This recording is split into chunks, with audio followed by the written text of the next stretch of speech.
ದಯವಿಟ್ಟು ಕಾರ್ಯಕರ್ತರ ಉತ್ಸಾಹ ಕಮ್ಮಿ ಆಗಿದೆ ಅಂತ ನನ್ನ ಭಾವನೆ. ನಮ್ಮ ಅಧಿಕಾರದಲ್ಲಿ ನಿಸ್ಸಂಕೋಚವಾಗಿ ಹೇಳ್ತೀನಿ, ಇದೇ ಥರ ಹೇಳ್ತೀನಿ, ಕೈಲಾದಷ್ಟು ಕೆಲಸ ಮಾಡಿದ್ದೀವಿ. ಭದ್ರಾ ಮೇಲ್ದಂಡೆ 45,000 ಎಕರೆಗೆ ಸ್ಟಾರ್ಟ್ ಆಗ್ತಾಯಿದ್ದ ಕೆಲಸ ಇದು ನೋಡಿರ್ಬೇಕು, ಮೆಟೀರಿಯಲ್ ಸ್ಟಾರ್ಟ್ ಮಾಡ್ತಾ ಇದ್ದಾರೆ. ಈಗಾಗಲೇ 57 ಕೆರೆಗಳ ನೀರು ಹೆಚ್ಚು ಕಡಿಮೆ 25-26 ಕೆರೆಗೆ ನೀರು ಬರ್ತಾ ಇದೆ. ಈಗ ನಾವು ಸ್ಟಾರ್ಟ್ ಆಗಿದೆ. ಒಟ್ಟು ಈಗ ಒಂದು ಜಗಳೂರು ಬಡಗನಾಡು ಬಯಲುಸೀಮೆ ಹಂಗಿದ್ದಂಥ ಪದ, ಅದನ್ನು ಆ ಪದವನ್ನೇ ಅಳಿಸಿ ಆಗೋಂಥ ಕೆಲಸ ನಮ್ಮ BJP ಸರ್ಕಾರ ಯಡಿಯೂರಪ್ಪನವರು ಮಾಡಿಕೊಟ್ರು. ಅದಕ್ಕೆ ಶ್ರೀಗಳ ಒಂದು ಆಶೀರ್ವಾದದಿಂದ ಈ ಕಾರ್ಯಕ್ರಮ ನಡೀತಾ ಇದ್ದಾರೆ. ನಿಜವಾಗ್ಲೂ ಖುಷಿಯಾಗುತ್ತೆ ನೀರು ನೋಡಿದ ತಕ್ಷಣ. ಯಾಕಪ್ಪ ಅಂದರೆ ನೀರೇ ನಮಗೆ ರಕ್ಷೆ.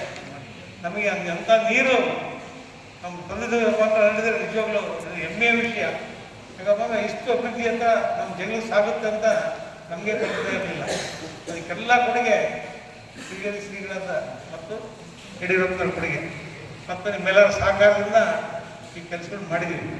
ಆದರೆ ಈ ಕೆಲಸ ಏನಂತಾರಲ್ಲ, ಮಾಡ್ತಾರೆ ಅಂತಂದರೆ ಹಂಗಾಗಿದೆ. ಆದ್ದರಿಂದ ನಮ್ಮ ಕೆಲಸಗಳನ್ನ ನಮ್ಮ ಕಾರ್ಯಕರ್ತರಿಗೆ ನೀವು ಊರಿಗೆ ಹೋದಾಗ ಅಲ್ಲಿ ಹೇಳ್ಬೇಕು, ಮುಂದಿಸ್ಕೊಂಡು ನೋಡಪ್ಪ ನಾವು ಮಾಡಿದ್ದು ಹಿಂಗಾಗಿದೆ ಹಿಂಗೆ ಅಂತೇಳಿ ಜನತೆ ಗೊತ್ತಾಗ್ಬೇಕು. ಯಾರ ಕಾಲದಲ್ಲಿ ನೀರು ಬಂದಾಗ ಒಳ್ಳೆಯದೇ, ಅವರು ಶ್ರಮ ಪಟ್ಟಿರ್ಬೋದಾರೆ. ಆದರೆ ನಾವು ಸಹ ಅದಕ್ಕೆ ಬುನಾದಿ ಹಾಕ್ತೇವೆ. ಅದಕ್ಕೆ ರಾಜೇಶ್ವರ ಸತ ಅದಕ್ಕೆ ರೂಪೇಶ್ವರ ಮಾಡಿದ್ರು ಫಸ್ಟ್ 57 ಕೆರೆಗೆ. ಅದನ್ನು ಆಮೇಲೆ ಅದು ಮಂಜೂರು ಮಾಡಿಸಿ, ಹಣ ಮಂಜೂರು ಮಾಡಿ ಕಾರ್ಯಕ್ರಮಕ್ಕೆ ಕೆಲಸ ಪ್ರಾರಂಭಕ್ಕೆ ಮಾಡಿದ್ದು ನಾವು. ಇವತ್ತು ನೀರು ಬಂದಿರೋದು ಕಾಂಗ್ರೆಸ್ ಸರ್ಕಾರದಲ್ಲಿ. ಅದರಿಂದ ಈ ಕೆಲಸಗಳನ್ನೆಲ್ಲ ನಮಗೆ ನಮ್ಮ ಕಾರ್ಯಕರ್ತರಿಗೆ ಗೊತ್ತಾಗಬೇಕು ನಾವು ಮಾಡಿದ್ದೀವಿ ಅಂತ. ಈ ಭದ್ರಾ ಮೇಲ್ದಂಡೆ ಅಷ್ಟೇ, ಅದು 1,300 ಕೋಟಿ ರೂಪಾಯಿ ದೊಡ್ಡ ಯೋಜನೆ.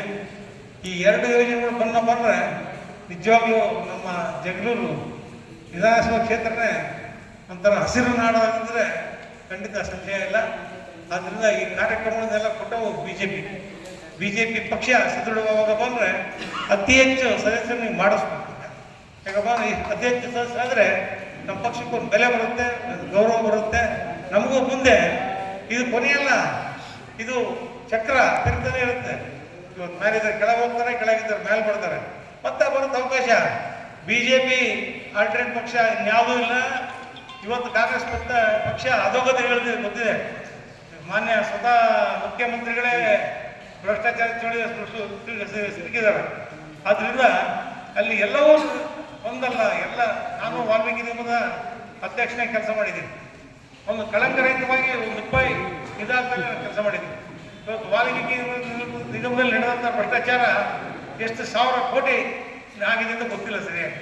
86 ಕೋಟಿ ಅಂತಾರೆ, 180 ಕೋಟಿ ಅಂತಾರೆ. ಅಲ್ಲಿ ಏನು ಮಾಡಿದರೆ ಗೊತ್ತಿಲ್ಲ. ಅಂಥ ವಾಲ್ಮೀಕಿ ನಿಗಮನ ಇವಾಗ ಬಂದಾಗಿದೆ ಅಂಥ ಪರಿಸ್ಥಿತಿ. ಅಷ್ಟಕ್ಕೆಲ್ಲ ಕಾರಣ ಈ ಕಾಂಗ್ರೆಸ್ ಸರ್ಕಾರ.